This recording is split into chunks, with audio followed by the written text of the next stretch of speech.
Heat and run के मामले में ट्रक ड्राइवर की हड़ताल का असर अब सिलेंडर पर भी पड़ने लगा है। हमारे साथ फूड कंट्रोलर हैं जो कि पूरे गैस सिलेंडर को लेकर, जो सप्लाई को लेकर मॉनिटरिंग कर रहा है। मैडम, ये जो उज्जैन जिले में घटिया गैस प्लांट है, यहाँ पर कितने जिलों में सप्लाई होती है और अभी वर्तमान में क्या स्थिति है?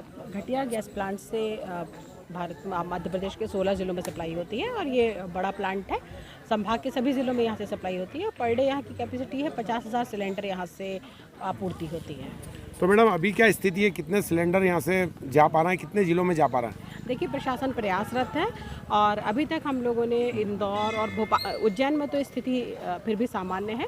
इंदौर के लिए हम लोग प्रयासरत हैं। इंदौर के लिए सुबह से गाड़ियाँ 2-3 गाड़ियाँ गई हैं, 5 गाड़ियाँ यहाँ भी जा चुकी हैं और हम लोग ये प्रयास कर रहे हैं, सभी जो हमारे ड्राइवर्स हैं इनको हम समझा रहे हैं, आरटीओ इन पर कार्यवाही भी कर रहे हैं। यदि ये मान जाते हैं तो हमारी जो आपूर्ति है वो निर्बाध हो सकेगी। हमारे साथ उज्जैन के आरटीओ संतोष मालवी जी भी हैं। शायद मध्य प्रदेश नहीं बल्कि पूरे देश में पहली कार्रवाई है जो उज्जैन आरटीओ की तरफ से की गई है। सर, क्या कार्रवाई आपने जो आवश्यक वस्तु अधिनियम का पालन नहीं कर रहे हैं उन लोगों पे की है, ड्राइवरों पे?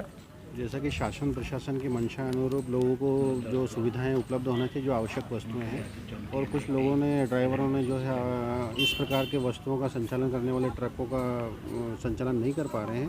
तो इस विषय में माननीय प्रशासन और कलेक्टर कमिश्नर साहब का जो आदेश निर्देश प्राप्त हुए हैं उनके हमने लाइसेंस निरस्त कर दिए हैं और अभी तक हम 20 लाइसेंस निरस्त कर चुके हैं। अब ये लोग कभी भी कहीं पर भी किसी प्रकार के वाहनों का संचालन पूरे हिंदुस्तान में नहीं कर पाएंगे। सर, कितने लोगों की लिस्ट है जिनके लाइसेंस निरस्त किए जाएंगे?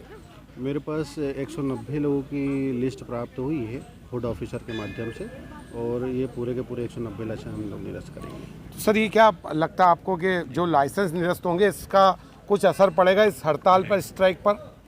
देखो, हमारी मंशा हड़ताल पर अफेक्ट करने की नहीं है। हम तो लोगों की सुविधाओं के लिए काम करते हैं। शासन प्रशासन की मुख्य मंशा होती है कि निचले तबके तक जो है हम सुविधाओं को मूलभूत रूप से उपलब्ध करा पाएँ।